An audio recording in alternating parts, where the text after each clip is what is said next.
ಮೊದಲನೇ ಬಾರಿಗೆ ಯಾರೆಲ್ಲ ನಮ್ಮ ವಾಹಿನಿನ ನೋಡ್ತಾ ಇದ್ದಾರೋ ಕೂಡಲೇ ಸಬ್ಸ್ಕ್ರೈಬ್ ಮಾಡಿ, ಹಾಗೆಯೇ ನಿಮ್ಮೆಲ್ಲ ಸ್ನೇಹಿತರಿಗೂ ಶೇರ್ ಮಾಡಿ. ಈ ಸೇವಾ ನಿರತ ಶಿಕ್ಷಕರಿಗೆ TET ಕಡ್ಡಾಯ ಅಂತ ಏನು ಒಂದು ಸುಪ್ರೀಂ ಕೋರ್ಟು ಸ್ಪಷ್ಟನೆಯನ್ನು ಕೊಟ್ಟಿದೆ ಅಥವಾ ತನ್ನ ಆದೇಶವನ್ನು ಮಾಡಿರುವಂಥದ್ದು. ಅಂದರೆ ಆಗಸ್ಟ್ 31, 2028 ಅಂದರೆ ಇದು ಅಂತಿಮ ಗಡುವು ವಿಸ್ತರಣೆ ಆಗಿರುವಂಥದ್ದು. ಅಷ್ಟರೊಳಗಡೆ ಎಲ್ಲರೂ TET ಎಕ್ಸಾಮನ್ನು ಮಾಡ್ಕೊಳ್ಳೇಬೇಕು ಅಂತಕ್ಕಂಥ ಒಂದು ನಿರ್ಧಾರವನ್ನು ಅಥವಾ ಒಂದು ಆದೇಶವನ್ನು ಖಡಕ್ಕಾಗಿ ಕೋರ್ಟ್ ಈಗ ಪಾಸ್ ಮಾಡಿರುವಂಥದ್ದು. ಈ ಬೆನ್ನಲ್ಲೇ ಈಗ ಏನು ಮತ್ತೆ ಎಜುಕೇಷನ್ ಡಿಪಾರ್ಟ್ಮೆಂಟವರು ಮತ್ತು ಕನ್ಸರ್ನ್ ಮಿನಿಸ್ಟರ್ಸ್ ಏನು ಮಾಡಲಿಕ್ಕೆ ಕೊಟ್ಟಿದ್ದಾರೆ ಅಂತ. ಮತ್ತೆ ಈಗ ಇದಕ್ಕೆ ಅಗೇನ್ಸ್ಟ್ ಆಗಿ ಏನು ಆದೇಶ ಪಾಸ್ ಮಾಡೋದು ಸುಪ್ರೀಂ ಕೋರ್ಟು, ಅದಕ್ಕೆ ಅಗೇನ್ಸ್ಟ್ ಆಗಿ ಮೇಲ್ಮನವಿಯನ್ನು ಅಗೇನ್ ಸಲ್ಲಿಸಲಿಕ್ಕೆ ಇವರು ಸಿದ್ಧತೆಯನ್ನು ಮಾಡ್ತಾಯಿದ್ದಾರೆ ಅಂತಕ್ಕಂಥದ್ದು ಒಂದಷ್ಟು ಮಾಹಿತಿ ಇದೆ. ದಯಮಾಡಿ ಕೊನೆವರೆಗೂ ನೋಡೋ ಪ್ರಯತ್ನ ಮಾಡಿ. ತುಂಬ ಜನ ಇದು ಯಾರಿಗೂ ಅಪ್ಲಿಕೇಬಲ್ ಆಗುತ್ತೆ ಹಾಗೆ ಹೇಗೆ ಅಂತ ಕೇಳಿದರೆ ಎಲ್ಲವನ್ನು ಕ್ಲಿಯರ್ ಕಟ್ಟಾಗಿ ಒಂದು ಕಡೆಯಿಂದ ಹೇಳ್ಬಿಡ್ತೀನಿ ನಾನು. ಒಂದು 10 ನಿಮಿಷ ಟೈಮ್ ಕೊಡಿ, ನಿಮಗೆಲ್ಲವೂ ಅರ್ಥ ಆಗುತ್ತೆ. Let's start from the very first lines. ಇಲ್ಲಿ ನೋಡಿ, ಹೆಡ್ಡಿಂಗಲ್ಲಿ TET ಕಡ್ಡಾಯ ಸುಪ್ರೀಂ ಕೋರ್ಟ್ ತೀರ್ಪು ಅಂತಿದೆ. ಕರ್ನಾಟಕದ 1 ಲಕ್ಷ ಶಾಲಾ ಶಿಕ್ಷಕರಿಗೆ ಸಂಕಷ್ಟ. ಯಾರಿಗೆಲ್ಲ ಅನ್ವಯ, ಏನಕ್ಕೆ ಸಂಕಷ್ಟ, ಏನು ಪ್ರಾಬ್ಲಮ್ ಆಗಿದೆ? ಒಂದು ಕಡೆಯಿಂದ ನೋಡೋಣ ಈಗ. ಏನಕ್ಕೆ ಆ ರೀತಿಯಾಗಿ ಅಲ್ಲಿ ಕೋರ್ಟ್ ಮಾಡಿದರೆ ಫಸ್ಟ್ ಹೆಡ್ಡಿಂಗ್ಸಲ್ಲಿ ಅಂತ ಅಂದ್ಬಿಟ್ಟಲ್ಲಿ ನೋಡಿ, ಇಲ್ಲಿದೆ ಸುಪ್ರೀಂ ಕೋರ್ಟ್ನ ಆದೇಶದಂತೆ ಸೇವಾ ನಿರತ ಶಿಕ್ಷಕರು TET ಪರೀಕ್ಷೆ ಬರೆಯುವುದು ಕಡ್ಡಾಯವಾಗಿದೆ. ಇದರಿಂದ ರಾಜ್ಯದ ಸುಮಾರು 1 ಲಕ್ಷ ಪ್ರಾಥಮಿಕ ಶಾಲಾ ಶಿಕ್ಷಕರು ಸಂಕಷ್ಟಕ್ಕೆ ಸಿಲುಕಿದ್ದಾರೆ. ಯಾರು ಟೀಚರ್ಸ್ಗೆ ಅಪ್ಲಿಕೇಬಲ್ ಆಗುತ್ತೆ ಅಂತ ಕೇಳಿದ್ರಲ್ಲ, ಯಾರಿಗೆ ಇದು ಅನ್ವಯ ಅಂತ ಅಂದ್ಬಿಟ್ಟು ಸುಮಾರು 1 ಲಕ್ಷ ಪ್ರಾಥಮಿಕ ಶಾಲಾ ಶಿಕ್ಷಕರು ಸಂಕಷ್ಟಕ್ಕೆ ಸಿಲುಕಿದ್ದಾರೆ. ಆಮೇಲೆ ಇನ್ನೊಂದು ಭಾಳ ಪ್ರಮುಖವಾಗಿ ನೋಡಿ, 2011ರ ನಂತರ ನೇಮಕಗೊಂಡ ಶಿಕ್ಷಕರು 2 ವರ್ಷದ ಒಳಗೆ ಪರೀಕ್ಷೆ ಪಾಸ್ ಮಾಡಬೇಕು, ಇಲ್ಲದಿದ್ದರೆ ನಿವೃತ್ತಿಯನ್ನು ಹೊಂದಬೇಕಾಗುತ್ತದೆ. ಈ ತೀರ್ಪಿನಿಂದ ವಿನಾಯಿತಿ ಪಡೆಯಲು ಸರ್ಕಾರ ಶಾಸನ ಜಾರಿಗೊಳಿಸುವ ಸಾಧ್ಯತೆ ಇದೆ ಅಂತ ಹೇಳ್ತಾ ಇದ್ದಾರೆ ಈಗ. ಏಕೆಂದರೆ ಈಗ ವಿತಿನ್ 5 ಇಯರ್ಸ್ ಇದ್ದರೆ ಅವ್ರು ಮಾಡ್ಕೊಳ್ಬೇಕು ಅಂತ ಇದೆ. ಅಂದರೆ ಕಡಿಮೆ ಅವಧಿ ಇದ್ದರೆ ಅವರು TET ಪರೀಕ್ಷೆಯಿಂದ ವಿನಾಯಿತಿಯನ್ನು ಅವ್ರಿಗೆ ನೀಡಲಾಗಿದೆ ಅಂತಕ್ಕಂಥ ಒಂದಷ್ಟು ಇನ್ಫಾರ್ಮೇಷನ್ಸ್ ಇದೆ ಕೋರ್ಟು ಪಾಸ್ ಮಾಡಿರ್ತಕ್ಕಂಥ ಡೈರೆಕ್ಷನ್ಸಲ್ಲಿ. ನೆಕ್ಸ್ಟ್ ನೋಡೋಣ ಈಗ ಮುಂದುವರೆದಂತೆ ಏನಿಲ್ಲದೆ ಅಂತ ಅಂದ್ಬಿಟ್ಟು, ಮಹಾರಾಷ್ಟ್ರ ಸರ್ಕಾರ ಹಾಗೂ ಅಂಜುಮನ್ ಇಶಾತ್ ತಮಿಳ್ ಟ್ರಸ್ಟ್ ನಡುವಣ ಪ್ರಕರಣದಲ್ಲಿ ಸುಪ್ರೀಂ ಕೋರ್ಟ್ ನ್ಯಾಯಮೂರ್ತಿಗಳಾದಂಥ ದೀಪಂಕರ್ ದತ್ತ ಹಾಗೂ ಮನಮೋಹನ್ ಅವರನ್ನು ಒಳಗೊಂಡಂಥ ದ್ವಿಸದಸ್ಯ ಪೀಠ 2009ರ ಶಿಕ್ಷಣ ಹಕ್ಕು ಕಾಯ್ದೆ RT ಅಡಿಯಲ್ಲಿ 2011ರಿಂದ ದೇಶಾದ್ಯಂತ ಜಾರಿಯಾದ TET ನಿಯಮದಂತೆ ಸೇವಾ ನಿರತ ಶಿಕ್ಷಕರೆಲ್ಲರೂ, ಅಂದರೆ ಯಾರನ್ನು ಹೊರತುಪಡಿಸಿ ಇಲ್ಲಿ ಅಲ್ಪಸಂಖ್ಯಾತ ಶಿಕ್ಷಣ ಸಂಸ್ಥೆಯನ್ನು ಹೊರತುಪಡಿಸಿ ಉಳಿದಂಥ ಎಲ್ಲರೂ ಸೇವಾನಿರತ ಶಿಕ್ಷಕರೆಲ್ಲರೂ ಈ TET ಎಕ್ಸಾಮನ್ನು ಬರೀಬೇಕು ಅಂತ ತೀರ್ಪನ್ನು ಕೊಟ್ಟಿರುವಂಥದ್ದು. ಈಗೇನಾಗುತ್ತೆ, ಇದರಿಂದ ರಾಜ್ಯದ ಸುಮಾರು 1 ಲಕ್ಷ ಶಿಕ್ಷಕರು TET ಬರೆಯಬೇಕಾದಂಥ ಅನಿವಾರ್ಯತೆ ಎದುರಾಗಿದೆ.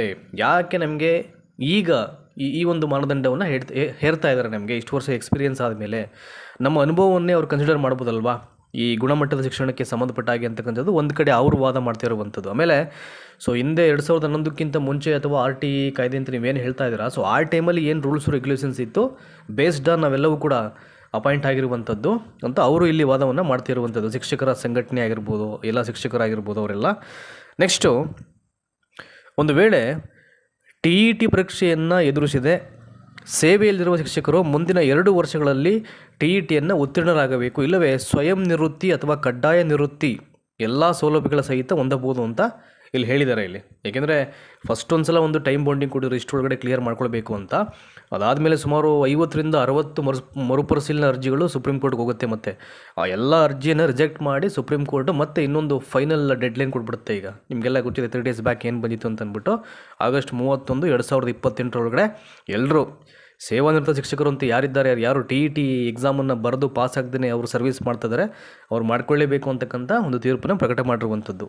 ನೆಕ್ಸ್ಟು ನೋಡಿ, ಇಲ್ಲಿದೆಯಲ್ಲ ವೆರಿ ಇಂಪಾರ್ಟೆಂಟ್ಲಿ ಇವೆಲ್ಲ ಸೂಕ್ಷ್ಮ ವಿಷಯಗಳು, ಇವೆಲ್ಲ ಅಬ್ಸರ್ವ್ ಮಾಡಿ. ಈಗ ಸೇವೆಗೆ 5 ವರ್ಷ ಮಾತ್ರ ಬಾಕಿ ಇರುವ ಸೇವಾ ನಿರತರಿಗೆ ಕಡ್ಡಾಯ TET ಅರ್ಹತೆ ಅನ್ವಯವಾಗೋದು ಅಂತ ಹೇಳ್ತಾ ಇದ್ದಾರೆ 5 ಇಯರ್ಸ್ ಇದ್ದರೆ. ನೆಕ್ಸ್ಟು ಮುಂದುವರೆದಂತೆ 1 ಲಕ್ಷ ಶಿಕ್ಷಕರು 2011ಕ್ಕಿಂತ ಮುಂಚೆ ನೇಮಕವಾಗಿದ್ದಾರೆ. ಬಿಫೋರ್ 2011 ಸುಮಾರು 1 ಲಕ್ಷಕ್ಕೂ ಹೆಚ್ಚು ಈ ಶಿಕ್ಷಕರು ಅಪಾಯಿಂಟ್ ಆಗಿರುವಂಥದ್ದು. ರಾಜ್ಯದಲ್ಲಿ ಸದ್ಯ ಸುಮಾರು 1.35 ಅಂದರೆ 1.5 ಲಕ್ಷಕ್ಕೂ ಹೆಚ್ಚು ಲಕ್ಷ ಪ್ರಾಥಮಿಕ ಶಾಲಾ ಶಿಕ್ಷಕರಿದ್ದು, ಈ ಪೈಕಿ 25,000 ಶಿಕ್ಷಕರ ಸೇವೆ ಕೇವಲ 5 ವರ್ಷ ಉಳ್ಕೊಂಡಿದೆ. ಇನ್ನು 5 ವರ್ಷ ಉಳಿದಿರತಕ್ಕಂಥ ಶಿಕ್ಷಕರ ಸಂಖ್ಯೆ ಎಷ್ಟು? 25,000. ಇನ್ನು 10,000ಕ್ಕೂ ಹೆಚ್ಚು ಶಿಕ್ಷಕರು ಈಗಾಗಲೇ TET ಎಕ್ಸಾಮನ್ನು ಬರೆದು ಅವರು ಪಾಸಾಗಿದ್ದಾರೆ. ಇವರು TET ಬರೀತಕ್ಕಂಥ ಅವಶ್ಯಕತೆ ಇಲ್ಲ, ಒಂದು ಸಲ ಪಾಸ್ ಆಯಿತು ಅಂತಂದರೆ. ಇನ್ನು ಲಾಸ್ಟ್ ಈಗ ಡಿಸೆಂಬರ್ 7 ನಡೆದಂಥ TET ಎಕ್ಸಾಮಲ್ಲಿ ಸಾಕಷ್ಟು ಜನ ಇನ್ ಸರ್ವಿಸ್ ಅವರು ಅಪ್ಲೈ ಮಾಡಿ ಅವರು ಸಾವಿರಾರು ಗಟ್ಟಲೆ ಸಂಖ್ಯೆಯಲ್ಲಿ ಪಾಸ್ ಆಗಿಬಿಟ್ಟಿದ್ದಾರೆ, ಅದು ನಿಮಗೆ ಮಾಹಿತಿ ಇದೆ. ಇನ್ನು ಉಳಿದಂಥ 1 ಲಕ್ಷ ಶಿಕ್ಷಕರು 2011ಕ್ಕಿಂತ ಮುಂಚೆ ನೇಮಕಗೊಂಡವರಿದ್ದಾರೆ. ಇನ್ನು 1 ಲಕ್ಷ ಶಿಕ್ಷಕರು ಅದಕ್ಕಿಂತ ಮುಂಚೆ ಅಪಾಯಿಂಟ್ ಆಗಿದ್ದಾರೆ.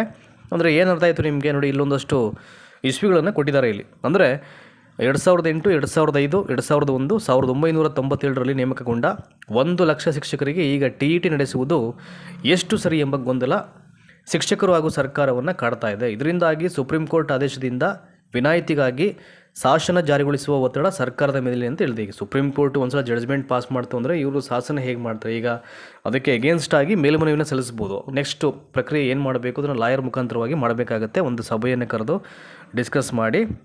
ಹಾಗಾಗಿ ಈಗ ಕನ್ಸರ್ನ್ ಈ ಸ್ಟೇಟ್ ಗೌರ್ಮೆಂಟು ಮತ್ತು ಎಜುಕೇಷನ್ ಡಿಪಾರ್ಟ್ಮೆಂಟ್ ಮಿನಿಸ್ಟರ್ಸ್ ಆಗಲಿ ಅಥವಾ ಸೆಕ್ರೆಟರಿಯೇಟ್ಗಳು ಏನು ಮಾಡಲಿಕ್ಕೆ ಈಗ ಅವ್ರು ಪ್ಲ್ಯಾನ್ ಮಾಡ್ತಿದ್ದಾರೆ ಅಂತ ನೋಡಿ. ಇಲ್ಲಿ ನೆಕ್ಸ್ಟ್ ಒಂದು ಸಚಿವ ಸಂಪುಟ ಇದೆ. ಈಗ ನೋಡಿ ಇಲ್ಲಿ ಕೊಟ್ಟಿದ್ದಾರೆ ಅದನ್ನು. ಈಗ ಸಚಿವ ಸಂಪುಟದಲ್ಲಿ ಚರ್ಚೆ ಮಾಡಿ ಮುಂದಿನ ನಿರ್ಧಾರವನ್ನು ತೆಗೆದುಕೊಳ್ಳಲಾಗುತ್ತೆ ಅಂತ ನೋಡಿ. ಇಲ್ಲಿದೆ ಇಲ್ಲಿ ಕರ್ನಾಟಕ ನಾಗರಿಕ ಸೇವಾ ನಿಯಮಗಳು 1966 ಹಾಗೂ 1977ರ ಪ್ರಕಾರ ಯಾವುದೇ ಹುದ್ದೆ ಆಗಲಿ ಒಮ್ಮೆ ನೇಮಕಾತಿ ಪ್ರಕ್ರಿಯೆ ಪೂರ್ಣಗೊಂಡು ತಾತ್ಕಾಲಿಕ ಅವಧಿ ಮುಗಿದ ನಂತರ ಹೊಸ ಮಾನದಂಡಗಳನ್ನು ನೌಕರರ ಮೇಲೆ ಹೇರುವಂತಿಲ್ಲ ಅಂತ. ಸೊ ಒಂದ್ಸಲ ಅವರು ರಿಕ್ರೂಟ್ಮೆಂಟಲ್ಲಿ ಅವರು ಜಾಯ್ನ್ ಆಗಿ ಅಪಾಯಿಂಟ್ ಆಗಿ ನೇಮಕಾತಿ ಆದೇಶವನ್ನು ಪಡ್ಕೊಂಡು ಸರ್ವೀಸಿಗೆ ಬಂದು ಅಂತಂದರೆ ಅವ್ರದ್ದೇನೋ ಒಂದು ತಾತ್ಕಾಲಿಕ ಅವಧಿ ಅಂತ ಇರುತ್ತೆ ಪ್ರತಿಯೊಂದು ಹುದ್ದೆಗೂ, ಒಂದು ಪೋಸ್ಟ್ಗೆ. ಆ ಅವಧಿ ಕಂಪ್ಲೀಟ್ ಆದ ನಂತರ ಯಾವುದೇ ಕಾರಣಕ್ಕೂ ಹೊಸ ಮಾನದಂಡವನ್ನು ಹೇರಿಬಿಟ್ಟು ನೌಕರರ ಮೇಲೆ ಅಂದರೆ ಶೋಷಣೆ ಮಾಡೋಂಗಿಲ್ಲ, ಅಂದರೆ ಒತ್ತಾಯ ಮಾಡೋಂಗಿಲ್ಲ ಅಂತ, ಯಾವುದೇ ಯೋಜನೆಯನ್ನು ಅವ್ರ ಮೇಲೆ ಹಾಕೋಂಗಿಲ್ಲ ಅಂತ ಅದಕ್ಕೆ ಸಂಬಂಧಪಟ್ಟ ಹಾಗೆ.